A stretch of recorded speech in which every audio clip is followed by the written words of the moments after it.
Good morning मेरे प्यारे दोस्तों। आज हम मध्य प्रदेश शिक्षक वर्ग 3 के बारे में सोल्ड पेपर 2011 मैथ के क्वेश्चन आंसर देखेंगे। मेरे प्यारे दोस्तों, इसमें हमारे 30 प्रश्न आते हैं मैथ। ठीक है, 2011 का ओल्ड पेपर है।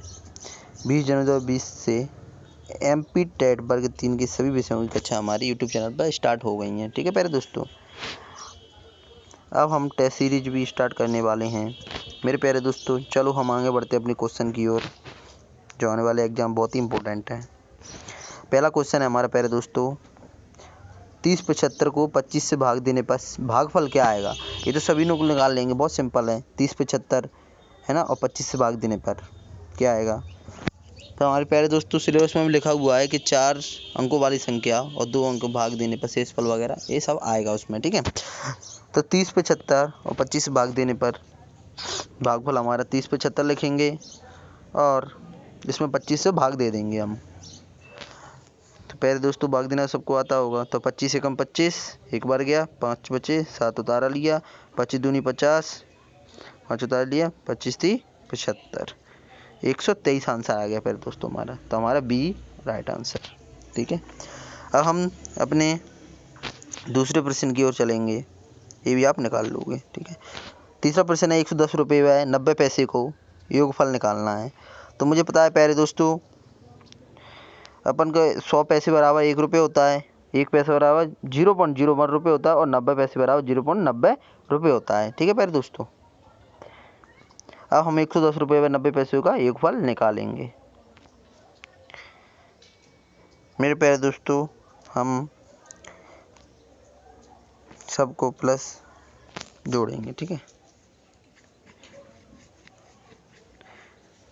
हम 90 पैसे का योगफल,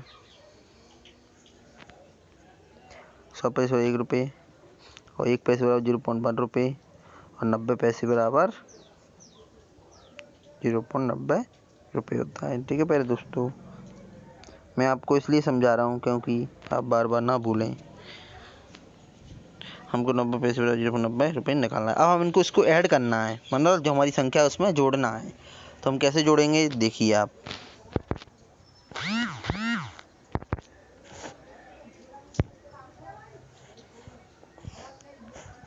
चलो हम स्पीड को चेंज कर लेते हैं मेरे प्यारे दोस्तों। अब हम 110 लिखेंगे, 0.00 लगा देंगे। देखो जोड़ने का तरीका बताऊं मैं आपको, कुछ नहीं, हमारी जो संख्या दी गई है 110 रुपये 0.0, ठीक है, 110 रुपये तो लिखेंगे, लेकिन हमें 2 पॉइंट लगाने पड़ेंगे। ठीक है, 0.00। उसके बाद 90 पैसे के लिए क्या करेंगे, पॉइंट लगा के 90 लिख देंगे, क्योंकि 90 पैसे को बदलना है। इसे हम प्लस कर देंगे, 0 की 0 और 0 9 9, पॉइंट की पॉइंट, 0 की 0 और 1 1 1। ठीक है, 110.90। तो हमारा डी वाला राइट आंसर है। उसी प्रकार हम आगे बढ़ते हैं अपने चौथे क्वेश्चन की साइड। हाँ प्यारे दोस्तों, हमारा सिलेबस पैटर्न में बताया गया है कि त्रिभुज से 1 या 2 क्वेश्चन 100% आएगा। तो हम ये बहुत ही इंपॉर्टेंट क्वेश्चन लेके आए हैं। देखिए आप, एक त्रिभुज के 2 कोणों 70 व 45 हैं, तो त्रिभुज के तीसरे कोणों का मान ज्ञात करो। बहुत ही सिंपल हलवा क्वेश्चन है प्यारे दोस्तों। आप देखिए, एक कोण आ जाए, त्रिकोण आ जाए, है ना, चतुर्भुज आ जाए, हम इनको बहुत ही नॉर्मल से बना देंगे। हमको पता है त्रिभुज के तीनों कोणों का योग कितना होता है, 180 डिग्री होता है ना।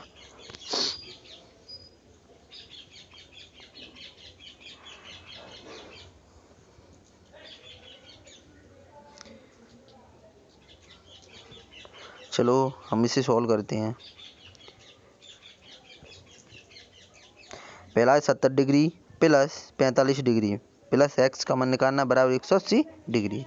उसी प्रकार हम 70 डिग्री 45 डिग्री जोड़ेंगे तो 115 डिग्री प्लस x बराबर 180 डिग्री। तो हम इसे x बराबर 180 डिग्री लेंगे, उधर पहुंच जाएगा तो माइनस में बदल जाएगा 115 डिग्री। तो 180 को 115 घटा देंगे तो हमारा कितना 65 डिग्री निकल आएगा दोस्तों। तो हमारा राइट आंसर हो जाएगा डी, 65 डिग्री। ठीक है प्यारे दोस्तों, अब हम अपने 5वें क्वेश्चन की ओर बढ़ेंगे।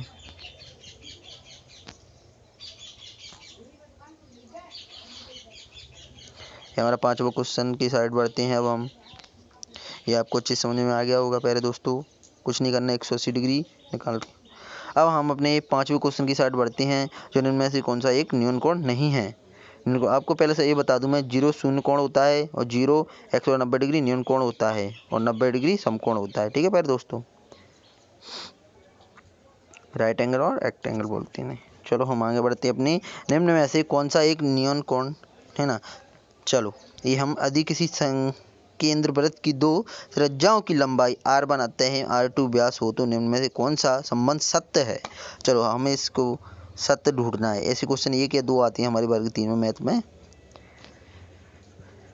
हम देखते हैं, देखो r1 और r2 है ना, अंत और बढ़ाव, मतलब अंत माने एक अंदर वाली एक भाव, छोटी जो त्रिज्या होती है r1 और बड़ी होती है r2। ठीक है, तो हमें r2 मुँह जिसकी सर मुंह खुला हुआ तो वो बड़ी त्रिज्या होती, तो हमारे तो गलत हो गए, बी भी हमारा गलत हो गया, डी भी हमारा गलत हो गया, सी हमारा राइट आंसर है, क्योंकि मुंह खुला हुआ बड़ी त्रिज्या की साइड और छोटी त्रिज्या 1। ठीक है प्यारे दोस्तों, चलो हम आगे बढ़ते हैं अपने 7वें प्रश्न की साइड, जो इस प्रकार है। देखो निम्न पैटर्न में आगे की 2 संख्या हैं।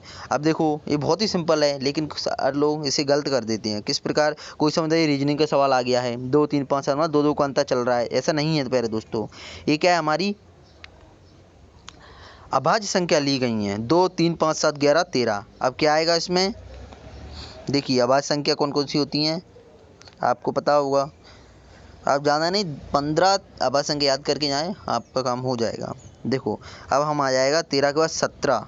ठीक है प्यारे दोस्तों, ये प्राइम नंबर, ठीक है, इंग्लिश में बोलते हैं प्राइम नंबर इंग्लिश मीडियम वालों के लिए।